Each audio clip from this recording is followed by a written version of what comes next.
Does China operate Panama Canal, as Trump says? President Donald Trump reiterated his claim that China controls the Panama Canal in his inauguration speech. The Panama Canal is run by China, but we refuse to hand it up to them. We're taking it back that we gave to Panama, he said. The primary connection between the Atlantic and Pacific Seas is the 51-mile, 82-kilometer Panama Canal, which runs through the Central American country.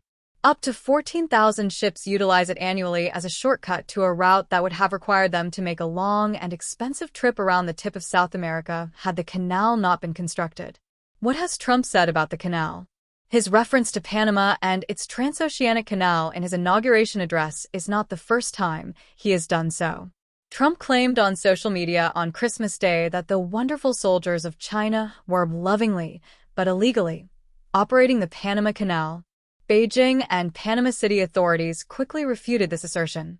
José Raúl Mulino, the president of Panama at the time, called the allegation nonsense and emphasized that there was absolutely no Chinese interference in the canal. Citing exorbitant tolls reportedly levied for U.S. boats to travel through the canal, another allegation denied by Panamanian authorities, Trump has also threatened to retake it by force. President Mulino reiterated that there was no presence of any nation in the world that interferes with our administration of the Panama Canal after Trump's inaugural speech.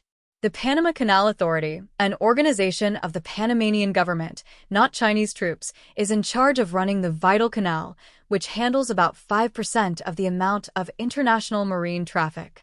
Nonetheless, some U.S. officials are concerned about China's large expenditures in the canal and the infrastructure around it, which is reflected in Mr. Trump's false statement. What is the history of Panama Canal?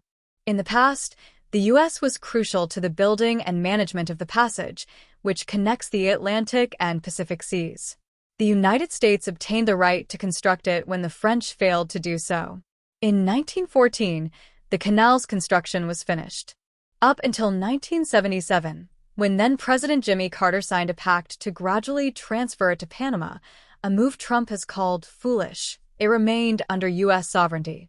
The Panama Canal Authority has had exclusive authority over the waterway's operations since 1999.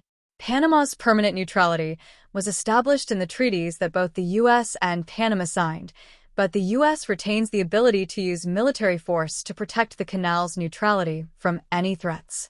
What is China's role in the operations of the canal? There is no publicly available proof that the Chinese government controls the military or the canal. Nonetheless, there are a lot of Chinese businesses there. China was the second largest customer behind the United States, accounting for 21.4% of the cargo volume passing through the Panama Canal between October 2023 and September 2024. China has also made significant investments in ports and terminals close to the canal in recent years. A subsidiary of Hutchison Port Holdings has been running 2 of the 5 ports next to the canal since 1997. Balboa and Cristobal are located on the Pacific and Atlantic banks, respectively. The firm is a division of the publicly traded conglomerate CK Hutchison Holdings, which was established by Hong Kong entrepreneur Li Ka-shing. It operates ports in 24 nations, including the United Kingdom. According to Ryan Berg, director of the Americas program at the Center for Strategic and International Studies, Beijing does not own the corporation, but Washington has expressed worries about the extent of Beijing's influence over it. These ports have a multitude of potentially valuable strategic information on ships moving through the river. There is an increasing geopolitical tension of economic nature between the U.S. and China, argues Berg. That kind of information regarding cargo would be very useful in the event of a supply chain war. A request for response from the BBC was not answered by CK Hutchison. Andrew Thomas, a professor at the University of Akron and author of a book on the canal, said there was almost no competition for bids to run those ports. The U.S. at the time didn't really care about these ports, and Hutchison faced no objection, according to him. Through billions of dollars in investments, including a cruise port and a bridge to be constructed across the canal, Chinese businesses, both state-owned and private, have also increased their presence in Panama.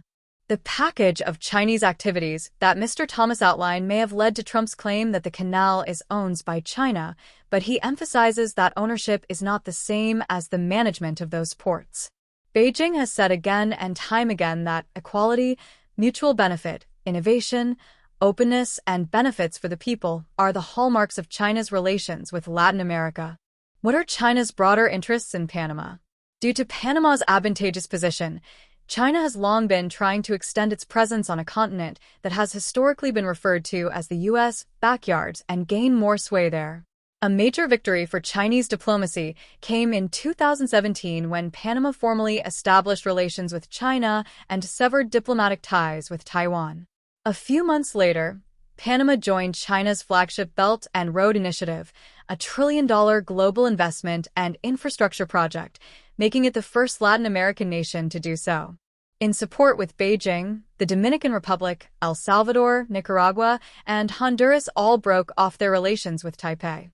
By funding the construction of a railway and establishing the nation's first Confucius Institute, China has gradually increased its soft power. Additionally, Chinese businesses have funded media training for journalists in Panama.